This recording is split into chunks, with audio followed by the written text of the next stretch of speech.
વાહ શેઠ વાહ, આજનો મેચ તો જોરદાર થયો છે પણ વાહ કિંગ કોહલી વાહ, હાર્દિક પાંડ્યાને સુવર જેવો કરીને કેવા છક્કા માર. ભાઈ એક્સેલ ના શોટ બતાવજો ને. ગ્રાહકમાં ધ્યાન દેજા. આલ્યું એક્સેલ ના શર્ટ અને આજ પછી 7 વાગ્યા પછી નો આવતા હો ભાઈ, કેમ કે અમારા કરોડોના સોદા હાલતા હોય મેચમાં. તો ભાઈ અમે ઘરાકી, અમે તો ગમે ત્યારે આવી. અરે હશે ભાઈ હવે. અરે વાહ, વિરાટ કોહલીએ પાછો ચોકો માર્યો. યસ, મને ખબર હતી આજે કિંગ કોહલી હાલવાનો છે એટલે મેં ડ્રીમ 11 માં કોહલીને કેપ્ટન રાખ્યો તો. એક કામ કરો ભાઈ, તમે તમારા મેચમાં ધ્યાન દો, અમે જાય છીએ. અરે હશે ભાઈ, એવું ન હોય. અરે યસ, વિરાટ કોહલીએ પાછો છક્કો માર્યો. આજે તો કોહલી સદી મારશે, તમે જાઓ ભાઈ.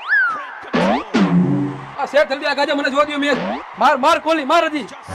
એલા સેટ તું હો કે હું? તો શેઠ ખોટો પાવર ન કરો, અત્યારે વિરાટ કોહલી ફૂલ ફોર્મમાં છે અને ડ્રીમ 11 માં મેં વિરાટ કોહલીને કેપ્ટન બનાવ્યો છે અને હું વિનિંગ ઝોનમાં હો. જો હું 1 કરોડ રૂપિયા જીતી ગયો ને તો દુકાન એમને ખરીદી લઈશ અને તમને કામે રાખીશ.